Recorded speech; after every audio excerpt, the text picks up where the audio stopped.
కేంద్రంలో మూడోసారి ప్రభుత్వం ఏర్పాటు చేసిన ఎన్డీఏకి ఈసారి చిత్రమైన పరిస్థితి ఏర్పడింది. మొదటి 2 సార్లు లోక్సభలో సోలో మెజార్టీతో మోడీ ప్రధానిగా బాధ్యతలు నిర్వహించారు. అయితే మూడోసారి ఎన్డీఏ పార్టీలైన టీడీపీ, జేడీయూ, జనసేనలు బీజేపీకి అవసరమయ్యాయి. లోక్సభలో ఏకఛత్రాధిపత్యం లేకుండా పోయిన కమల్నాథులకి రాజ్యసభలోనూ ఇప్పుడు బలం తగ్గిపోయింది.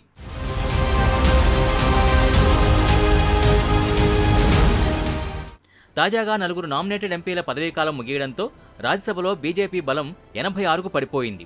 మిత్రపక్షాలతో కలుపుకుంటే ఎన్డీఏ సంఖ్యాబలం ఇప్పుడు 101 మాత్రమే. దాంతో ప్రస్తుత లెక్కల ప్రకారం రాజ్యసభలో మెజార్టీ మార్క్ 113కు ఎన్డీఏ సర్కార్ 12 సీట్ల దూరంలో ఆగిపోయింది. ఎన్డీఏకు ఇతర 7 నామినేటెడ్ సభ్యులు, ఒక స్వతంత్ర ఎంపీ మద్దతును కలుపుకున్న బిల్లుల్ని పాస్ చేయించుకునేందుకు మరో 4 ఎంపీల మద్దతు అవసరం. దాంతో రాజ్యసభలో ఏ బిల్లు పాస్ చేయించుకోవాలన్నా బీజేపీ ఏ కూటమిలోనూ లేని పార్టీలపై ఆధారపడాల్సిన పరిస్థితి నెలకొంది. ప్రస్తుతం రాజ్యసభలో మొత్తం 225 మంది సభ్యులున్నారు. అందులో కాంగ్రెస్ నేతృత్వంలోని ఇండియా కూటమి బలం 87. ఇక ఎన్డీఏ, ఇండియా కూటముల్లో లేని బీఆర్ఎస్కు 4, వైసీపీకి 11 మంది రాజ్యసభ సభ్యులున్నారు. అన్నాడీఎంకేకి 4 ఉన్నారు. దాంతో బీజేపీ బిల్లుల పాస్ విషయంలో ఆ పార్టీల్ని దారిలోకి తెచ్చుకోవాల్సి ఉంటుంది. ప్రధాని మోడీ 2వ టర్ములో బీఆర్ఎస్, వైసీపీలు ఉభయ సభల్లో కేంద్ర ప్రభుత్వానికి లోపాయికారీగా సహకరించాయి. అంశాల వారీ మద్దతంటూ కీలకమైన బిల్లులు రాజ్యసభలో పాస్ అవడానికి మద్దతిచ్చాయి. ఒడిషా మాజీ ముఖ్యమంత్రి నవీన్ పట్నాయక్ సారథ్యంలోని బీజేడీ కూడా గతంలో బీజేపీకి మద్దతిచ్చింది. ఆ పార్టీకి ప్రస్తుతం 9 మంది రాజ్యసభ సభ్యులున్నారు. అయితే రాష్ట్ర అసెంబ్లీ ఎన్నికల్లో బీజేపీ చేతిలోనే ఆ పార్టీ ఓడిపోయింది కాబట్టి ఇప్పుడు బీజేపీకి బీజేడీ సభ్యులు మద్దతివ్వడం సందేహమే. అలాగే మొన్నటి ఎన్నికల్లో తెలుగు రాష్ట్రాల్లో పొలిటికల్ సినారియో మారిపోయింది. టీడీపీ, జనసేన, బీజేపీలు కలిసి జగన్ని దారుణంగా ఓడించాయి. తెలంగాణ లోక్సభ ఎన్నికల్లో 8 స్థానాలు దక్కించుకున్న బీజేపీ బీఆర్ఎస్కి లోక్సభలో ప్రాతినిధ్యం లేకుండా చేసింది.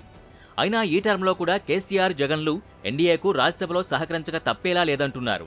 ఇప్పటికే బీఆర్ఎస్ ఎమ్మెల్సీ కేసీఆర్ కుమార్తె కవిత ఢిల్లీ లిక్కర్ స్కామ్ కేసులో అరెస్ట్ అయి తీహార్ జైల్లో ఉన్నారు. 3 నెలలకు పైగా గడిచిపోయినా ఆమెకు బెయిల్ కూడా దొరకడం లేదు.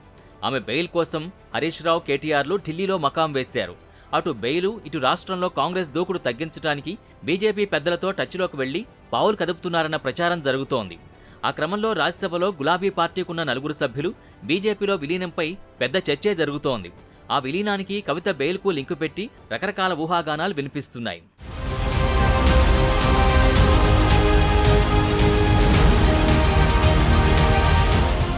ప్రస్తుతం అధికారం కోల్పోయిన జగన్పై అక్రమాస్తుల కేసుల విచారణలు మొదలవుతున్నాయి. అధికారంలో ఉన్న 5 ఏళ్లు జగన్ కోర్టుకు హాజరు కాలేదు.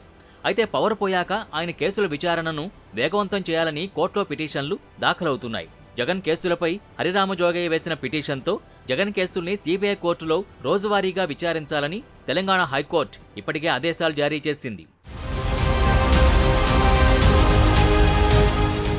దాంతో జగన్ కోర్టుకు హాజరు కాక తప్పదంటున్నారు. దానికి తోడు ఆయన తమ్ముడు కడప ఎంపీ అవినాష్ రెడ్డి కూడా వివేక హత్య కేసులో నిందితుడిగా ఉన్నారు. ఈ కేసులన్నీ కేంద్రం పరిధిలోని సీబీఐ, ఈడీ విచారణల్లో ఉన్నాయి. కేసుల భయంతో అయినా జగన్ మళ్లీ మోడీకి మోకరిల్లక తప్పదంటున్నారు. మొత్తానికి గద్దె దిగిన మాజీ ముఖ్యమంత్రులిద్దరి పరిస్థితి విచిత్రంగా తయారైందిప్పుడు.